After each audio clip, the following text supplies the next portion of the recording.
I know a thing or two about some rough games, rough seasons even, you know. So I do what I can to help you guys through it. Okay, Dr. Reed Richards, we got you. We got you. Let's get to our illustrious guest. Raj mentioned it a little earlier. I teased it in the open. Brother is joining us tonight. He is host, curator, moderator, and CEO, as I call it, of the Rogue Podcast. Well, I told you we're going rogue tonight. The one, the only brother who embodies sports, life, and growth. You can check out his channel, The Rogue Pod, which we got linked in the comment section. But we'll promote it all goddamn night because he's here with us and he's turning up the Flex Zone family. One, the only, everybody, welcome to the Flex Zone Palace for the first time and not the last. The Rogue Podcast is on. Big Hendo in the building. Hendo, what's up, my brother? What's going on? What's going on? How y'all doing? Oh, that's what we doing?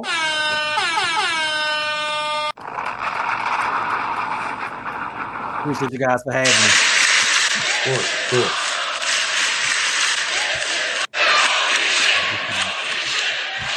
Put me down with the rest of Hendo, everybody. what's up, brother? I'm chilling. I don't like spotlights. Like, well, brother, we got you here tonight. Like I said, we appreciate you being on. Before we get into those Ravens, for those who may not know who you are, because I see a lot of people in here, I'm sure they do, but let the people know who you are, how they can find you, and what you do on your channel, because you do a little bit of everything, and you're a hardworking brother, and we love to see it on the Flex Zone. Appreciate you. My name is Hendo. I am CEO of the Rogue Pod. You can find me on the Rogue Pod, Instagram, Twitter, Facebook, TikTok. I make videos about the Baltimore Ravens. That is the crux of the content that I make. I'm trying to branch out and do other things, but right now I'm focusing on my Baltimore Ravens because, you know, we do have the best quarterback in the NFL. We do have the team that's going to win the 2024 Super Bowl. I like some people like, y'all guys are cool. One of y'all, no disrespect, I ain't trying to hold them against you.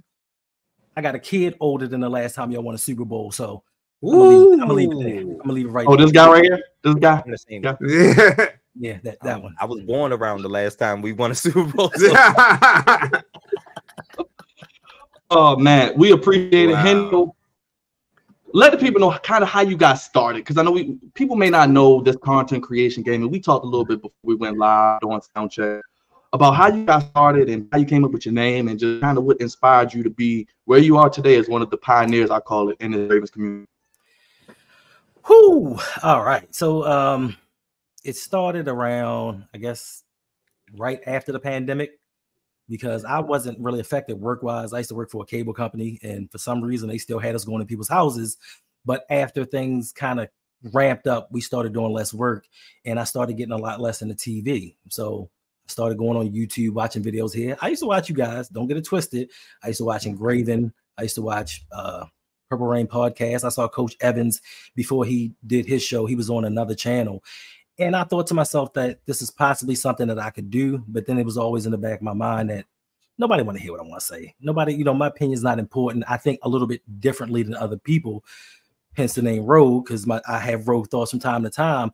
But what ended up happening was things happen for a reason. Like, you're put in situations that you can't foresee coming. And for me, it was, I was watching Purple Rain podcast, and I think they had went off, and it led me to Lunch Break Hot Take, where I met these brothers, Jose and Brodney. And so happened, I'm not a big internet person, like, you know, meeting people online, putting your information online, but something told me sign up to their Patreon. Signed up to their Patreon, and we hung out for hours. Like, literally, it'll be 2, 3 o'clock in the morning. We're in the Patreon just kicking it. And one day, Jose was like, listen, if any of you guys want to do YouTube, go for it. And I'm sitting here thinking to myself, like, I don't know. So I went out and I secretly made a YouTube channel, put out some videos until one day Brodney was like, yo, you got a channel? And I'm like, you found it. Yeah, I got a channel. And it was on the Baltimore Ravens, just like them. And to my surprise, they encouraged me. They taught me. They gave me guidance, even though we were doing the same thing. And I think without them, I wouldn't be doing what I'm doing right now. And as far as the name, my channel used to be called Ravens Online Ungatekeeper, because Jose used to always talk about the Ravens gatekeepers, where the sun is always shining, there are rainbows and cotton candy everywhere, and there's nothing wrong with this team. So I'm like, yo, I'm the opposite of that. So I'm the ungatekeeper. But then as I started getting into it, and once again, like, Jose and Brodney to me are everything when it comes to YouTube. They said, listen, if you are going to take this seriously, what you're going to have to do is you're going to have to treat this like a business. And I'm like, well, that name right is not really gonna kick it if I'm gonna treat this as a business and use it as a name. So I just shortened it down to ROUG and just made it the Rogue Pod. So that's how I got the name. That's how I got my start. And ever since then, I think I've been rolling.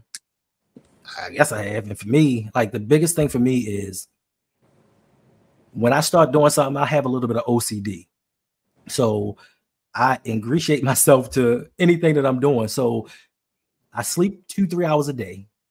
If I'm not making YouTube videos, I'm on YouTube studying, trying to figure out how I can be better, what I can do better. I go to different genres. If you watch some of my videos, you'll see me do the Thor thing with Mjolnir. Like I'll do little tips and tricks that other people aren't doing to try to separate myself and kind of gain a little traction from some other people. But most importantly, what I'm trying to do with my channel is I'm trying to show people you can have disagreements and discussions without calling people names and being disrespectful and doing all this other stuff. Like I, to this day, don't understand how grown men can truly be so upset at somebody else for their opinion. Because I will tell you from day one, I don't think that I'm ever right. It's just that the way that I was brought up in my thought process, this is how I dissect information. And this is how I process it. It's going to be different than the way that you did it, but that doesn't mean that I'm right. And it doesn't mean that you're right. But if you want to say it, let's have an intellectual dialogue about it. And maybe I'll come to an understanding and maybe you'll come to an understanding. But a lot of people just want to flex and argue. And I ain't with all that because I am from Baltimore City. Let them know. Well, I just want to say I don't. Smoke. That's what he's saying. He gonna bang the smoke. That's what he's saying. Okay, try him if you want to.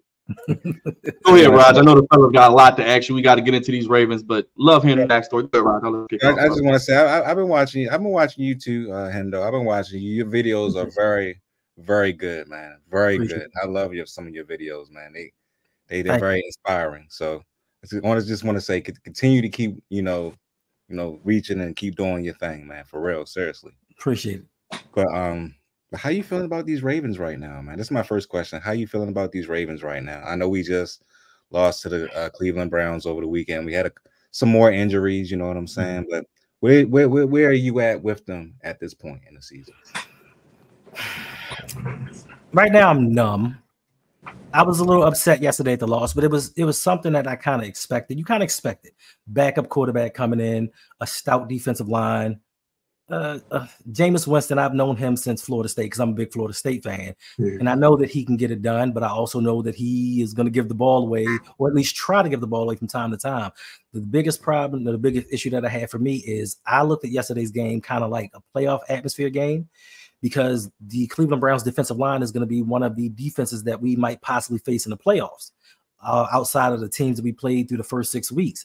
And they gave us the business. And as a coaching staff, as always, when it comes to the playoffs, the Ravens don't respond like they should. We don't run the ball. We try to get tricky and do all these trick plays and do things that aren't of us. So for me, I'm not worried. It's one game. We got to get right game next week versus Denver. The thing that for me is going to tell a lot is the Steelers. We're 1-7 versus the Steelers. We can't seem to beat them no matter how bad their quarterback play is. And for me, that's going to be the test of all tests. So, I mean, I'm cool right now. I'm not liking 5-3 at the moment, but it's not what you do during the regular season. It's what you do during the postseason. How are you feeling about yesterday's game? Do you put that blame on Lamar Jackson? Do you put it on the defensive coordinator? Who do you think gets majority of that blame for yesterday's loss? Listen, you can call me a Lamar fan, Stan, whatever you want to call me. I could never blame Lamar, because without Lamar, and they've shown it when he's been hurt, you are not in games without Lamar Jackson. And he balled out. He can't help that his receivers weren't catching the ball. A lot of people like to talk about that Bateman drop in the sun. What about the one on the prior drive when he dropped that third down pass? His receivers let him down, but more importantly, the defense let him down. Zach Orr possibly is over his head right now. He's never been a defensive coordinator before. They brought him in. He's learning on the job. But the problem is the Baltimore Ravens are in their Super Bowl window. We don't have time to be on an on-the-job training type situation. But even still, he put his players in position. So I'm going to put more of this game on the defensive backfield. Eddie Jackson dropped 3-4 potential interceptions. But to me, and I know a lot of these Ravens publications named Kyle Hamilton the player of the game, but to me, he could have ended the game with one catch, a ball that he had in his hand 3 times. So to me, I put this game on Kyle Hamilton. He's supposed to be the best safety in the NFL. Jameis Winston threw the ball directly at him. Yep. You're supposed to make that play as a leader on the defense, as the best player on the defense, especially right now, because Roquan isn't living up to that money. You need to make those plays. So me, I'm putting that game on Kyle Hamilton. Do you think that the defensive coordinator needs to step down, or are you giving it time similar to what they did with Mike McDaniel? That's rough because nobody trying to crap on no black man. But okay, so the difference with Mike McDonald and Zach Orr is McDaniel came in, he had prior experience. He had some rough patches throughout the season, especially that Miami Dolphins game, but he had a collection of players that were first coming together. Kyle Hamilton was in his rookie season. You know what I'm saying? He wasn't Kyle Hamilton right now. We had to trade for Roquan. Like, it was some things going on that we had no control over, but he put it together and they played well enough to win. Then the second season they took off, but Zach Orr has the pieces that were the number one defense last year, number one in scoring, number one in turnover differential. He had the pieces, -3 people. You took away a Ronald Darby, but you added a Nate Wiggins. You paid Justin Matabike all of this money. Like, you have the pieces and things just aren't working out. So I don't think he should step down, but you may need to bring in a senior advisor, just like when they thought that John Harbaugh wasn't running his team properly and they wanted to bring back Jerry Rossberg. Like, you got to bring somebody in to help him and at least see, because we get to the playoffs with this defense, we're not going anywhere. Isn't Dean supposed to be that guy? Or listen, I'm not an ageist, but Dean Pease is 74 years old, and we fired him for having defenses that collapsed. So you thought him in retirement? That does not, to me, make any sense whatsoever. You bring in a guy that failed at his job and he's supposed to advise somebody on how to do their job better. Like, it makes no sense to me. Robert Saleh was out there. You could have brought him in the building, but no, John Harbaugh decides to bring in people that aren't a threat to his job. What do you think is going on with Marcus Williams? I mean, we paid him all this money a couple years ago, and Geno Stone has left off the team. We thinking that Marcus is healthy, he's straight, he's going to come into the season and do his thing. Like, what is going on? Do you think it's the system that he's in, or do you? What are your thoughts on that? I think that you get what you pay for. In a sense, we overpay for him. You get what you pay for. The problem that the Baltimore Ravens have, in my humble opinion, is they want players, but they never go after the best players available. Tyrann Mathieu was the best safety available at that time, and we thought we would go a little bit cheaper and get Marcus Williams. Now, he did play well for the part of the season that he came in the first year until injuries beset him. I think injuries have taken their toll on him. Also, I think that he may not want to be here. I think he's getting tired of the John Harbaugh stick and what's going on, and just everything going on around him is just taking a toll. So he needs to go, to be quite honest with you. He's not playing even remotely well. Damn. Did he need to cut Eddie Jackson? They should have never brought Eddie Jackson in. See, this is what happens. This is what happens with Baltimore Ravens in their front office. When there seems to be a trade available that the fans want, well, us offensive fans anyway, when there seems to be a trade available for offense, EDC goes out and makes a defensive signing to kind of take the heat off of him from the fan base and put it in another direction. Because we were looking out there saying, listen, I know we got bait. I know Aguilar is going to catch 1 of 5 passes. We got Zay coming into his own. We need a dog at wide receiver. But here he comes with Eddie Jackson, and that was EDC cooking again. He did it again. He brings in his former All-Pro, and he's going to come in and transform this defense. He's much better than Geno Stone. But guess what? He got kicked out of Chicago for a reason. Because injuries, once again, took hold of him, and they kicked him out because he couldn't play. And he showed yesterday they should have left him in Cleveland. Yeah, he should still be in Cleveland. John Hall's been with this team since 2008. A lot of people around here, are very iffy on him. A lot of people want him gone. You talking about people? This guy that want his ass up out of here. Not even gonna lie to you. I am one of those people. But I love him. I love John. I don't get it twisted. I love John. Love John, but want him gone. But to me, he can't take this team to the Super Bowl. I'm sorry, he can't do it. Really? But yeah, I don't think he can. I hate John. I hate John, and I've been saying John Harbaugh should have been fired during the Super Bowl run of 2012. I've been saying that ever since then. I don't care that he's won a Super Bowl, because if you look at how things panned out, he had to fire his offensive coordinator to get us rolling in the playoffs. And the one time that we used an offensive coordinator that wasn't one of his buddies, because it was Jim Caldwell, the offense took off. Is that a coincidence? I think not. But more importantly, to actually get us on the road to the Super Bowl, the team had to mutiny and say, John, we don't like how you're running this team. And the leaders had to take over. Once the leaders took over, Joe Flacco played better. The defense at that time was like ranked 15th or 20th in the league. They started to play better. We started getting production outside of what John Harbaugh was doing. Then you look after the Super Bowl year when John Harbaugh really had to coach, when he could have showed that, hey, I'm one of the top 10 coaches in the league. From 2013 to 2017, he showed you, I don't know what I'm doing, because we went to the playoffs one time. And the one time that we went, 2015, with Gary Kubiak as the offensive coordinator, Joe Flacco has his best year. So once again, when we bring outside forces that John has no control over, this is when the team starts to thrive. Now we get Lamar Jackson. Lamar Jackson comes in. We don't know what we have with Lamar. He wins MVP in the second season. But John Harbaugh wants to stick to the notion of let's run and play great defense. Get to the playoffs, don't run the ball, play great defense. What does he proceed to do for the next 5-6 years?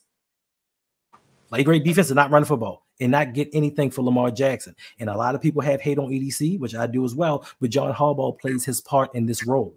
John Harbaugh is the mastermind behind the Ravens' so-called identity. Like, no matter who the offensive coordinator is that we bring in, they run a Raven-style system until like the last 5 weeks of the season, where I think he let Todd Monken do his thing. And that's why the offense looks so good, because we did not run the Ravens offense. Then he's not a leader to me. He never accepts responsibility for anything that goes wrong. He'll take all the credit when something goes right. But when something goes wrong, it's always, oh, well, you know, we're going to get better. We're going to stack plays. I like our guys. You know, it's just one game. Yeah, it's just one game. That's all it takes for you to lose in the playoffs. And I don't think that he knows how to develop. He can't tell you what to do offensively. He can't tell you what to do defensively. His strong suit is special teams, and the special teams has not been good since Jerry Rossberg left. Actually, they have been in like the bottom 5 for the last 3 years. So what does he do for this team other than be a car salesman? Get them to play hard. So that's all you just them to do. Get them to play hard. That's the one thing I can't understand is he's been here forever and they have not quit on him at all. You see how the Jets, they have all these coaches and they always quit. That's never happened with Harbaugh. That part I don't understand. That he just has something. No, he had something, and he has something. He had Ray Lewis. He had Ed Reed. He had Terrell Suggs. He has Lamar Jackson. Lamar wants to win. So regardless of what Harbaugh's doing, no matter how much he's sabotaging his team, Lamar wants to win. Lamar wants to bring a Super Bowl to Baltimore. So through Lamar's action and his play, he's not going to allow this team to lose. That's why you can see him so frustrated on the sideline, because he's given so much of himself to this team. John Harbaugh, honestly, to me, I don't think that he really cares. I don't think the Baltimore Ravens really care about winning the Super Bowl. I think they worry about being profitable, making money, putting people in the stands, selling merchandise. I don't think they care about winning the Super Bowl, because if you look at any team throughout the NFL, all of these superstar quarterbacks have gotten at least one dog receiver. Jalen Hurts wasn't even that guy. They drafted Devontae Smith and went out and traded for A.J. Brown. Like, they go out and say, you know what? We're going to do what we need to do to make you better. Us, we throw Lamar scraps and say, make it work. And because he makes it work, that's their excuse for them not to put into him. And that starts with the head coach that said, I don't want no receivers coming in here worried about their numbers, worried about making money. This is what they play the game for, to get numbers and to make money. And if they're making the right amount of money and they're making the right amount of plays, guess what? Your team is going to be better for it. But he is so narrow-sighted in his thoughts that he don't see the correlation between bringing in dogs and bringing in these choir boys that he want. When he drafted Bronson Kafusi and Kamale Correa instead of Derrick Henry and Joe Tooney back in 2016, he said, oh, Kamale's a great guy. He's just a special young man. I like him. You never hear them say, hey, these guys can play football. They always talk about the character of the guy and not the play on the field. So for me, he's just a car salesman. Like, he is not a good coach. I put out a video talking about my basketball team, the Golden State Warriors. They had Mark Jackson as the head coach. He took them from a 23-win team to like a 59-win team, but he couldn't get them over the hump. And after his 59-win team, they fired him and brought in Steve Kerr and won a Super Bowl they won an NBA championship the next year. So if John Harbaugh consistently fails in the playoffs, why can you not bring in one of these younger offensive-minded coaches to run his team, build a better playbook, and lead us to the promised land? Because John Harbaugh can get us to the playoffs. He can get us 12 to 14 wins per season, but he can't get us to a Super Bowl, and he's proven that for a decade now. What's going on with Justin Tucker? He's old. Yeah, you can't expect greatness to be great forever. I know we spoiled with LeBron James and his play 20 years in the league, but he's a kicker. Like, you can't expect him to do this. And I think also the overutilization of him throughout the years, because he used to be our offense for a long time. And it's just like a running back taking hits. If you're kicking so much, your leg gets worn out. Yeah, that's true. Can I actually, I got a stat I want to show everybody, and you probably seen this from Jonas Schaefer over at the Baltimore Band. I'm going to put it on the screen for the good people. Opposing quarterbacks, Hendo, are getting an average of 3.96 seconds to throw on 3rd and long, so 7 or more yards this season.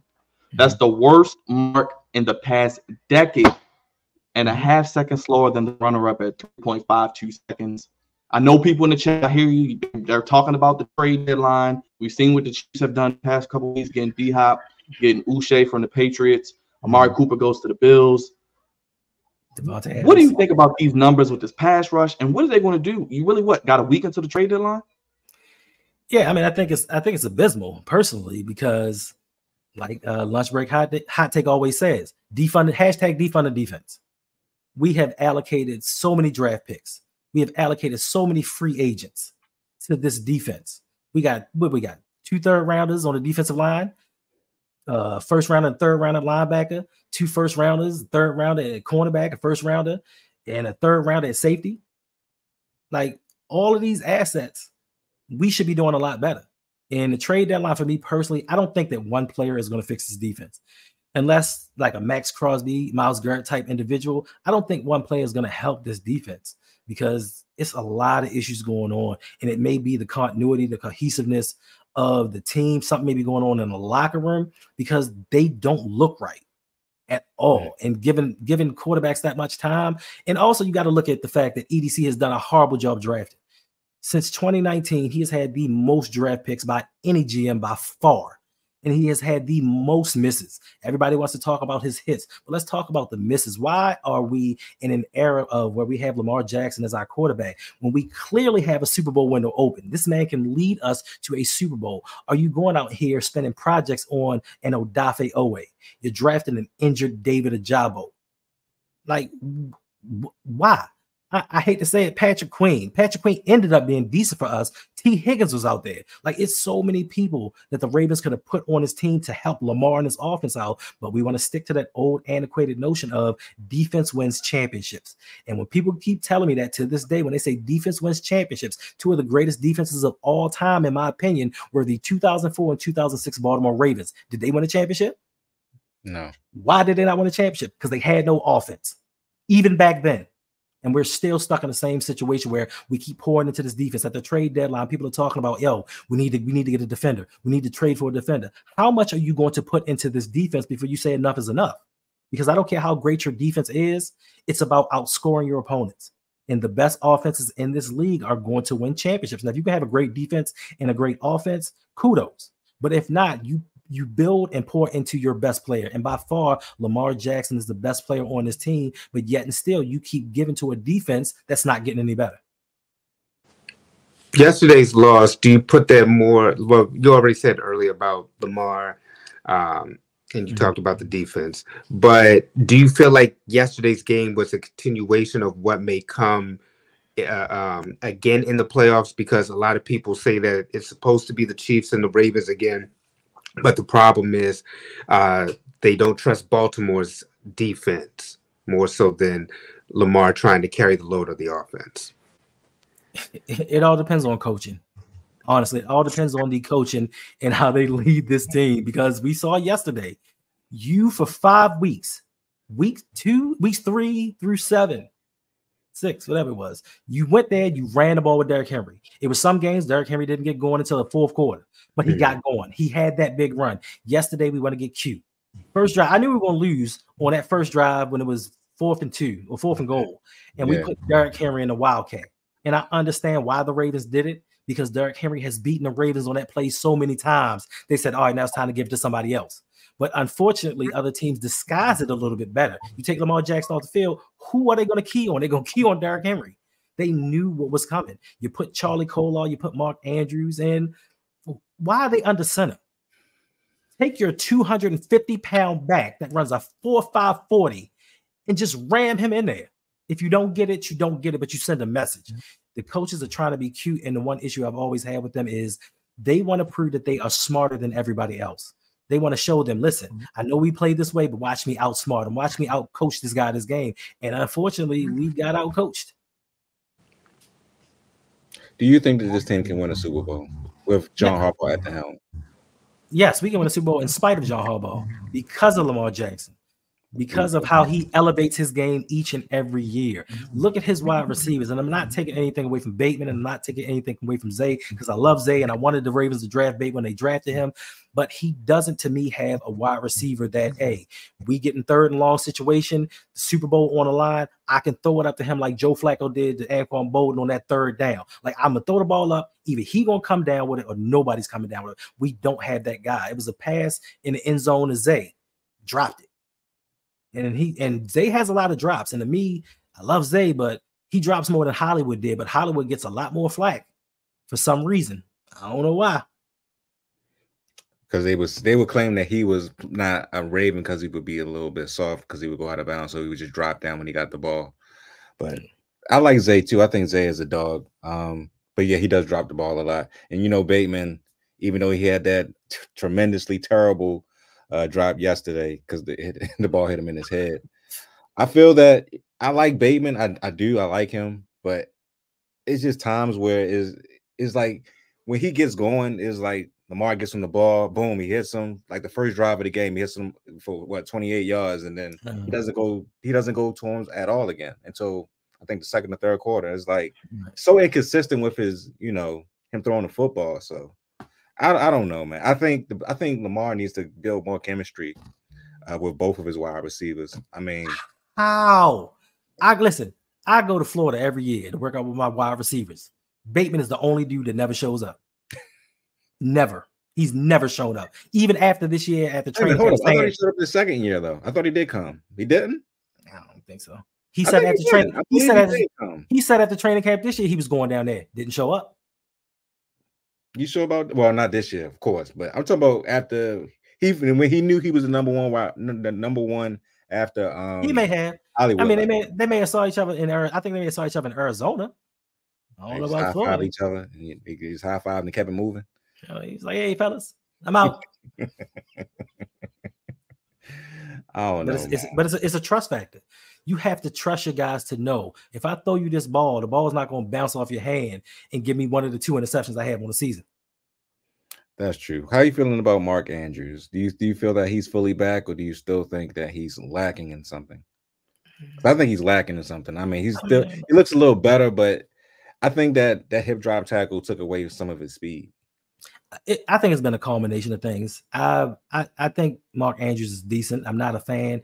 I call him Mark Andrews because he forever dropping catchable balls. So that's that. And for me, Mark Andrews, listen, if you got him running in a straight line, cool, he's going to do it. Once he catches the ball, he's going down. He has no wiggle to him. He has no escapability. He just catches the ball and runs, gets tackled. But for me, the biggest issue I have with him is he has 0 touchdowns in the playoffs for the Ravens throughout his career. He averages 40 yards in the playoffs. But at one time, you were Lamar's go-to guy. How do you not have a touchdown in the playoffs? Because he never shows up in the playoffs. Thanks. Do you think that Derrick Henry is going to be the X factor, is the reason as to why the Ravens will win a Super Bowl this year? Yes and no. I think Derrick Henry, the presence of him, especially with him running the ball so much, taking some of the beating away from Lamar, he can be a little fresher going into the playoffs. I think in that vein, he can be the X factor, but it's going to depend on coaching because we've seen what the coaching staff does when the playoffs come. They don't run the ball. It's going to be a little hard to run Derrick Henry 6 times in a playoff game and explain that to the masses. But if anybody can do it, I believe John Harbaugh could be that guy and make up some excuse to why he just didn't use him. All right. So you also talked about the trade deadline. We've seen the Chiefs make moves. We've seen the Bills make moves. Every Super Bowl team, they said that they've made a move. I know you said defensively you don't feel like they need to make that move. So where do you think that they need to actually make the move to propel them over the hump this season? A wide receiver and an offensive lineman. Daniel Falele is not it. He's not it. Pat McCarry, he's out there struggling. He looks better than Falele, but he's out there struggling. Like, I'll be honest, I got questions about Ron Stanley a lot of times, man. I've been hard on Ronnie Stanley, but he's been doing his thing this year. You can't take anything away from yesterday. It's Myles Garrett. Like, he makes a lot of people look silly, but Stanley's been solid. The only problem for me with that situation is Stanley has to stay healthy because EDC has not brought in a replacement for Ronnie Stanley if he goes down. Like, if he gets hurt, we don't have a left tackle to come in and play. So I guess they're going to slide McCarry over there and bring back Andrew Voorhees and slide him back in. But this offensive line is going to make or break us during the postseason, and I think bring in a wide receiver because, like I said, I don't think defensively you can bring in one guy that's going to solve the problem. So we just got to go outscore people. We got to do what the Bengals did on their run to the Super Bowl, just outscore people.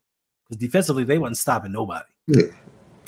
Why can't we just start Ben Cleveland? Why? I mean, what is? I mean, every time we've seen Ben Cleveland in there, he actually plays pretty decent. I don't understand why we haven't started him yet. He's in a doghouse. John Harbaugh don't like. Listen, we learned with Tyson Williams. We learned with Marcus Peters. Like, when you get in John Harbaugh's doghouse, you don't get out. Like, for some reason, he puts his ego over top of the success of his team. Like, I don't understand. Like, Falele, it's times you see him out there standing by himself, looking around. Like, did the play start? Is it me? Oh, damn. All right, yeah, I guess I gotta go touch somebody.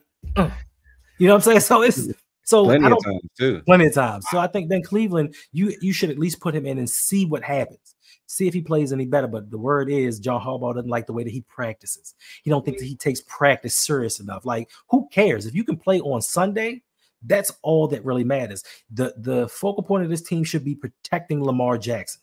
That should be the focal point of everything that this team does, making sure that he's upright at the end of the season, make sure that he can do what he needs to do and be as dynamic as he can when the playoffs start if they really and truly want to win a Super Bowl.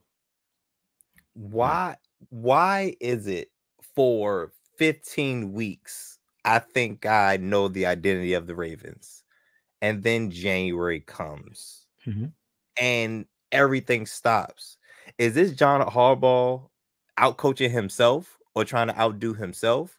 Or why is it like a light switch that gets turned off during John Harbaugh can't coach. He doesn't know what he's doing. He don't know what he's doing. I mean, listen, so I don't coach watch, but you telling me if we in the playoffs and Bill Belichick is standing there and Josh McDaniels and the offense isn't doing what they're supposed to, he ain't gonna go up to him and be like, listen, you need to change the protection, you need to do something and fix this. Or the defensive coordinator be like, look, bro, if you're not gonna do it, I'm gonna start calling the defense. All of these other head coaches are gonna do these things. The problem is the Baltimore Ravens don't have an identity. We want to say that we have an identity. We don't really have one. We just go out there and say, Lamar, win us some games. That is our identity. Lamar, do your thing, bail us out. And the coaching staff gets lazy. The awesome offensive coordinators in the past is like, yo, I don't have to draw up plays. Greg Roman didn't have to draw up plays because it's like, yo, Lamar, if it breaks down, he's going to run. He's going to escape pressure. He's going to throw the ball downfield and find somebody. He's going to make things happen. So I don't have to do anything. Then when the playoffs come, it's just like, yo, Lamar, go do your thing. We're not going to do any coaching because if you've noticed the Ravens throughout the last 10 years, they make no in-game adjustments. It's either we're winning a game or we're losing a game. Nothing changes. They're going to say, you know what? I know this ain't working in the first quarter. Guarantee you it's going to work in the fourth quarter. It ends up not working because we don't have coaches that know how to get outside of themselves. And I think the biggest issue is John Harbaugh's ego. Hendo, I want to give you a hug so much, man, because I said in the playoff loss against the Kansas City Chiefs, this idiot just stood there while his team was imploding. And the funny thing is, at halftime, he said, oh, we need to run the football more. And then they didn't run the football at all in the second half. I was Did like, not run the football. what are we doing? I was Wait a minute. What, Rod? What? How do you be making fun of Harbaugh, man? You said what he be doing on the sideline? Oh, he just be doing this. He'll be doing this. He looks like one of my guys. He looks like one of my guys. He'll have a teardrop coming down his face. You left out just looks completely stupid. He'd be like, no, you left out the other one.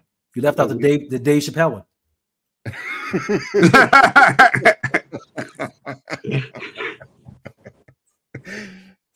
Oh, I'm the coach.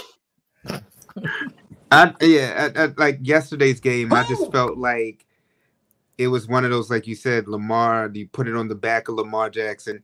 He drives, he goes down the field, drives, they score a touchdown, and then the defense gives up a touchdown, and Lamar drives them back to the goal line, and they just weren't able to just punch that thing in. And it's just so that yesterday was just so frustrated because, like you said, they could have sealed with the Kyle Hamilton if he would have just caught the interception. But then you feel like they should have just sealed it anyway with Lamar when he's able to drive down the field. I'm just thinking, like, with the defense, if Ray Lewis, Ed Reed, Terrell Suggs, they had this type of offense, the Ravens would have won multiple Super Bowls. Like, they just sometimes, I remember that 2000 run, they said, if you could just give us like 10, they was like, we'll win this game. And I don't know what's going on with this defense. I'm trying to give it a chance because, like I said, McDonald had the same issues that our current defensive coordinator is having, where it's like a learning curve about what he's trying to do defensively. But you said it perfectly. We don't really have that when it's a Super Bowl window right now, because everybody knows the team that's going to beat the Chiefs, it has to be the Baltimore Ravens, who can obliterate any other team but the Chiefs. It's the coaching, man. Listen, if you think about yesterday's game, if instead of going for that fourth down, kick the field goal, at the end of the game, all they have to do is kick the field goal to win it. John Harbaugh should know by now, take the points. He never takes the points. He always wants to take the chances. And then when it doesn't work out, it ends up biting us in the butt in the end. Like, the coaching staff has held us back for so long. Andy Reid outcoaches John Harbaugh tremendously. Like, you can tell the level of coaching. And it's just sad to me that fans can't see that. Oh, John Harbaugh's a top 10 of all-time head coach. Why? Because he's had Hall of Fame transcendent players. Like, he's had some of the most iconic players the NFL has ever seen. Arguably the greatest linebacker ever. Definitely the greatest safety ever. The best dual quarterback, top 10 to me all-time quarterbacks in Lamar Jackson. You've had these players and you squandered it. Even with Joe Flacco. Listen, I know a lot of people hate Joe Flacco. My daughter loves Joe Flacco. We know you love Cool Joe. Joe Flacco's my man. I call him Fluco. Listen, it's not Fluco. If you watch the Ravens in the past and how things went down, Joe Flacco doesn't get enough credit for what he did with this team. There were games where Joe Flacco would go in and drive the team down the field, penalty. That was 1st and 25. Okay, we got 15 yards on this plate, penalty. Now we had 3rd and 12. And now something happens. Now it's like, oh, Joe did it. He can't score no points. But it's the lack of discipline that team had because of the head coach, why Joe Flacco was never able to actually succeed in the NFL. He was never given a number 1 wide receiver. To be honest with you, I love Derek Mason. Yeah. I love Anquan Bolden. But he was never given that one to grow with, just like Lamar. Give him one that's, listen, I see that Lamar's a passer now. Let me get him a stud that they can grow together. So guess what? He ain't got to think. I know when I take my 3rd step, he's going to be right there on the out. I got him. Nope, it's just recycle, rinse and recycle each and every season. So it's the head coaching and EDC for not manning up and saying, look, John, I know you got a Super Bowl, but I was on this team too. I'm the GM. Let me run this team. Because I don't know why the hell you picking Ben Mason. It's just some things that just boggle my mind. How did you feel last year with the contract talks, and then Lamar asking for Odell or D-Hop, and then they do get Odell, but then this year we didn't keep Odell. So do you feel like that was maybe a turning point with that offense, or? You want the whole story? Man, this is the flex zone, man. This is the flex zone, Hendo. You drop bombs, brother. We drop bombs here, brother. We give sports how you want it when you need it, man. Give us the 100. Listen, when Lamar Jackson had to go through everything that he had to go through when it came to this contract negotiation, I wanted him to leave and go to Miami. Like, I honestly wanted him to be out and go to Miami and play with Waddle and Hill and know what the hell a real offense looked like. Because my thing is, Lamar Jackson is the only quarterback in NFL history to be a franchise quarterback, the cornerstone of a team, and have to go through a contract negotiation where you got the head coach and the GM talking about, we talked to him, but I don't know what's going on. So they truly and clearly didn't respect him enough to know that he was the quarterback of the future for them, because there's no way you would even try, even though I know the NFL colluded, that you would even dangle him out there for another team to come scoop him up. So when he came and said, all right, look, I need Odell, I need D-Hop, you need to do something, I felt a little bit better, because now I feel like Lamar is finally standing up for himself. I just believe that Lamar is just a nice laid-back guy, and he lets things happen as they may, and that was one time that he put his foot down. Now, the problem that I have with the Ravens is, it's always an either-or type situation. Go out and get D-Hop and Odell Beckham Jr., because we said it before the season started, and we got a lot of flack for it. I said, yo, this dude is coming off an injury. He hasn't been right in about 4 years. He's not going to do anything for the Ravens. Oh, no, that's Odell Beckham. He's a number one receiver. No, you need to get DeAndre Hopkins. DeAndre Hopkins is a number one receiver. DeAndre Hopkins is the guy you really need to go after. But I guess to entice Lamar back, they said, you know what, we'll get one of them and concentrate more on the defense. Let's give $100 million to this linebacker. Let's give $98 million to this defensive tackle. Like, to me, it was just major disrespect, because no other franchise quarterback in this league has to go through these type things. Hendo, how did the AFC North play out? Because it looks like TJ Watt got a strip sack on Daniel Jones, so still looks like they're about to win. Bengals, I think, are on life support. Browns are the Browns. Is it a two-team race? I know the Ravens got Denver this week as well. Are you a little worried about these next couple weeks? No, I'm not worried about any of the weeks. Like, it is a two-team race. Granted. Now, the Bengals, I'm not going to say that they're dead just yet. They didn't have T. Higgins yesterday, so that kind of hurt things a little bit. I think they could play better. I don't think they're going to win the division. They may compete for a wild card spot, but it really is just the Ravens and the Steelers.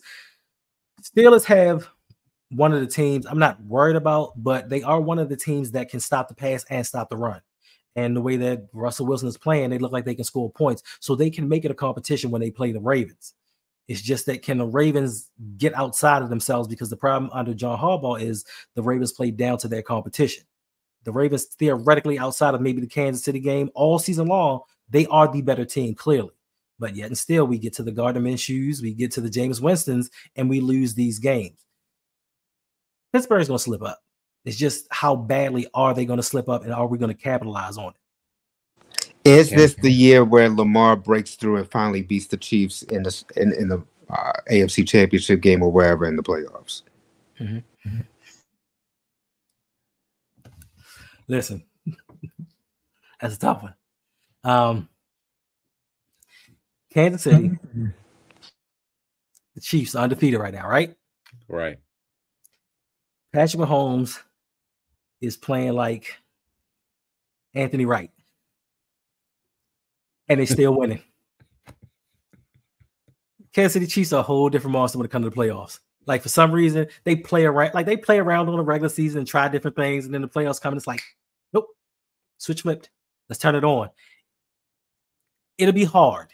If our offensive line gels, there's a possibility, because the Chiefs are a defensive team now. No matter how you want to put it, even with DeAndre Hopkins, they're a defensive team. I think they might have the number 1 or number 2 defense in the league. They had the number 2 defense behind the Ravens last year, and it showed in the playoffs.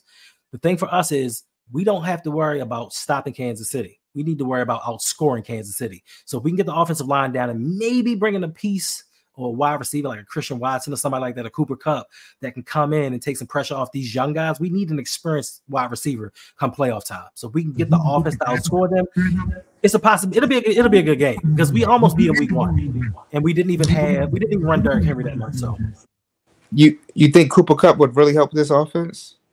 Why wouldn't he? He's Cooper Kupp. He's Cooper Kupp. I wanted them to draft him. Because I mean, I could see like a D-Hop, but I don't know. I just didn't feel like Cooper would fit. What do you mean? Listen. The biggest misconception, and I'm not saying that you're saying this, but the biggest misconception in the NFL is speed matters. You tell me any 4.2 dudes maybe low 4.3 dudes that dominate like Cooper Kupp has. He's won a Triple Crown and he runs a 4.6. Route running is everything.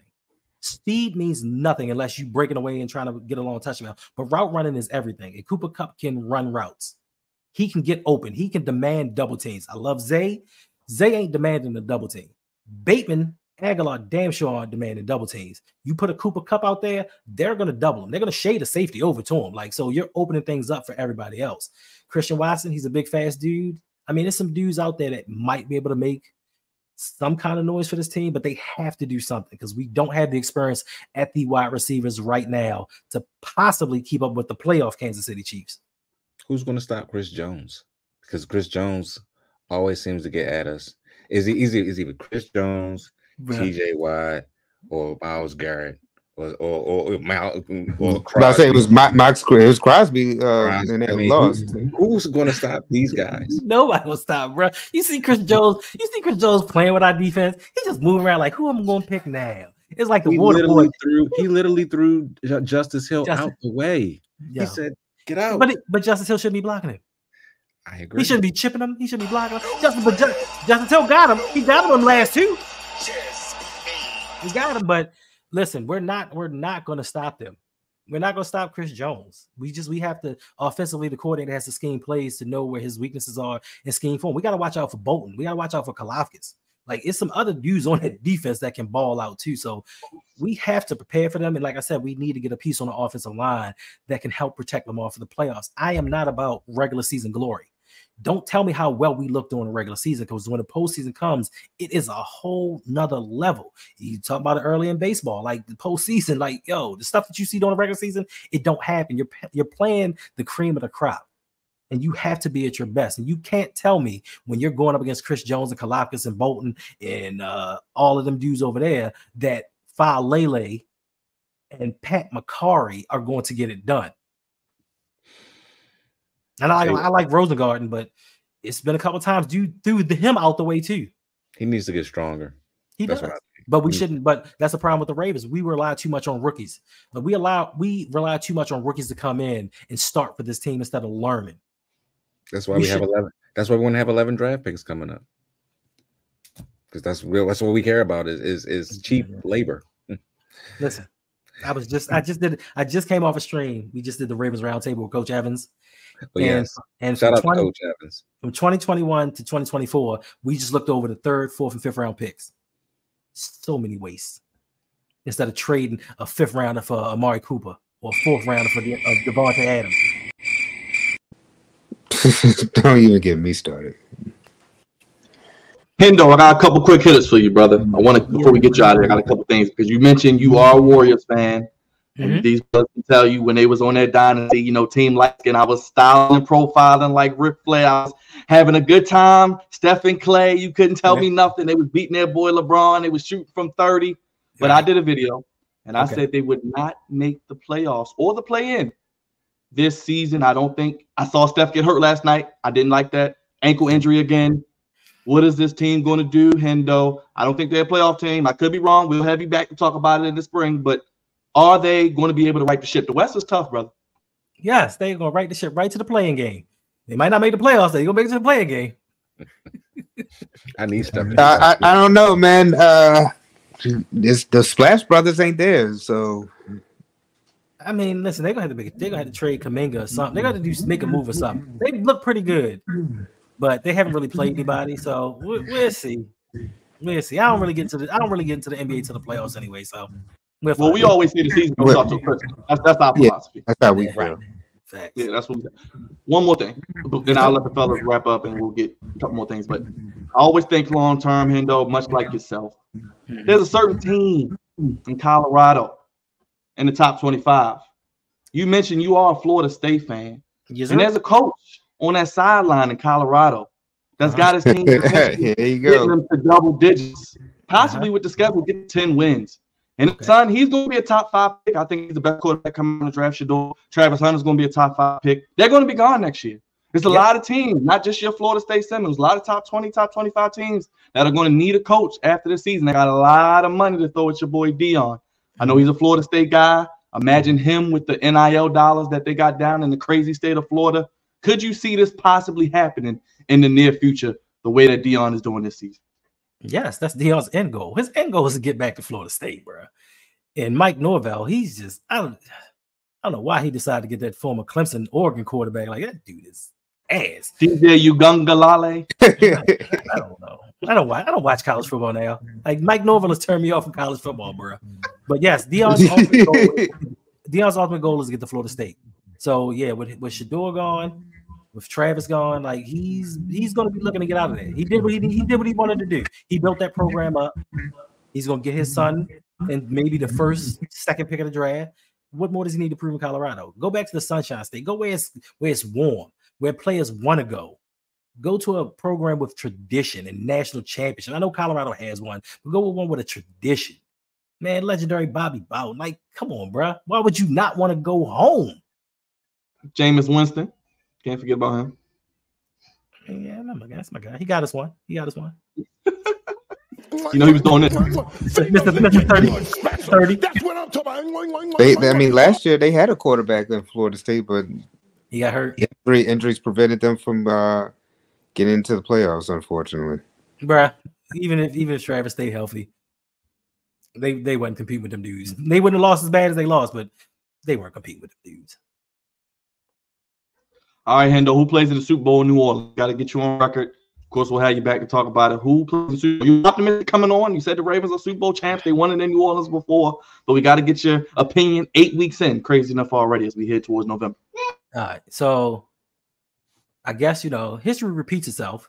Of course, 2011, Baltimore Ravens, New England Patriots, your boy and his drop, and your boy with his missed field goal.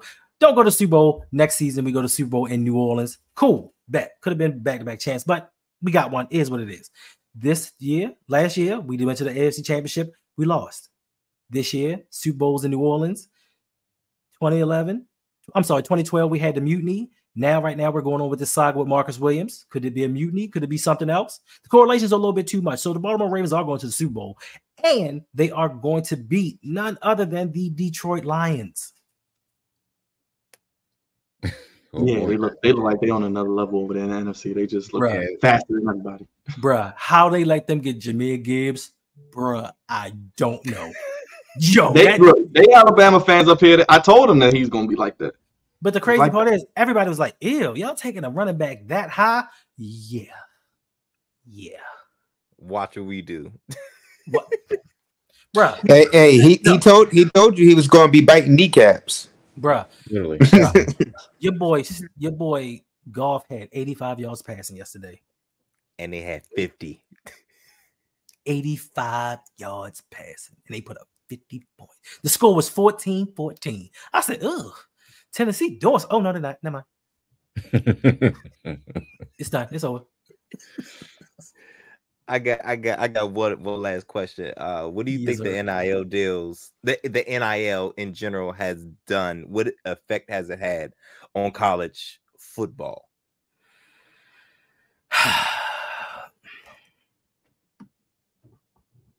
To me, I think it's sort of even the playing field a little bit. Now, some schools don't have as much money as other schools do, but if let's say I'm a hometown kid and I got an offer from, let's say, Oregon, and they was like, "Oh, we can get you a deal for $250,000, but I really want to go to Maryland, and they can only get me $150." Now I might choose to stay home because now I can get some money in my pocket to help support my family and stay close to home and go to the college I always wanted to go to. So that kind of evens the playing field up. You still have your haves and your have-nots when it comes to players, but I do think it gives certain teams an opportunity to get a little bit better. Now it evens the playing field for the rest of the league versus Alabama and Georgia, because they've been paying players for forever. Now it's just everybody else gets a chance to do it. Word. Nick Saban's, I'm appalled. I'm so shy. I gotta retire. What do you mean paying players, bro? You've been doing it for your whole life. Now that it's even, now you don't think you can compete, so now you're gonna retire. Like, you little.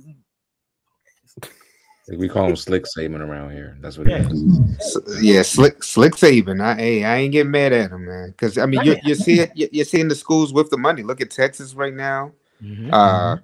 You know what? Clemson, they got to be giving them something. Your team, Oregon, Dre. Yeah. And as much as Dabo is saying he's against NIL, I'm like, bro, you doing something over there? Because right now they're saying Clemson one of the top teams. Come on, yeah, and they bet like they listen. All of them are liars. All of them are liars. All of them paid somebody or provided some type of aid financially to these people to persuade them to come to a school. All of them have done it. Even if it's the boosters or just a little guy that you like, yo, go there, my man, and slip in his bag real quick. And it just seems to have an Alabama sticker on the front of it. They know. Well, Hendo, you know, and everybody else knows that you keep it 100 and you go rogue and tell it like it is with every topic, brother. What are you cooking up your channel this week? I don't know. I just be making videos, bro. Like, honestly, I might get off here and start going online and look at some articles, and something might pique my curiosity. And I'm like, how can I make that a video? And then like 2:30 in the morning, I just make a video and release it in the morning. But I'll be bringing out something because, listen, once you get monetized, making videos is a little bit different. Like it makes you motivated just a little bit more to do what you need to do. So I try to drop a video like every other day. I just told them we are doing a video every day through the end of 2024. Next week, we're going to be live for the election. So if you're in the chat, we talking about it here on the Flex Zone. Hendo, if you want to hop in, you're always more than welcome, brother, because you are no longer a guest. You are family, brother. And if you need anything from us, we're going to flip this interview, put it out for the masses so they can see your wonderful insight. And we appreciate you again, my brother. And we got to have you back real soon to see how the season plays out. No doubt. I appreciate you for having me on. And listen, anytime you want to come, be on the channel, you're more than welcome. I'm just bad at inviting people. Because my whole thing is like, I'm a very prideful person, and I feel like I'm bothering people when I ask them to do stuff, even if I know I'm not. Like, I don't like asking people like, yo, you want to come on the channel and do something, because I don't want to bother people, because I know people have lives and they have things to do. So like, if you want to jump on, just shoot me a text and like, yo, I'm coming on. Cool, bet, done. Say less. Yeah, I'm much like you, brother. I'm up doing videos 2, 3 in the morning too, so I feel you, brother. I know how it is. Yes, sir. One more time, give it up, everybody, for Hendo, not the little one, the big one, from the Road Podcast, joining us here on the Flex Zone Podcast. Hendo, we appreciate you, brother. Thank you again, man. We appreciate you standing up late with us, man, and keep up the great work. We appreciate you being here and giving us your time, and we'll do this again real soon. I'll be in contact. I'm going to hold you up on that. Yes, sir. All right, guys, take it easy. All right, thanks again, Hendo. You too. One more time, everybody. Give it up for the one only Hendo from the Road Podcast, joining us here on the Flex Zone Podcast. Hendo doing big things yet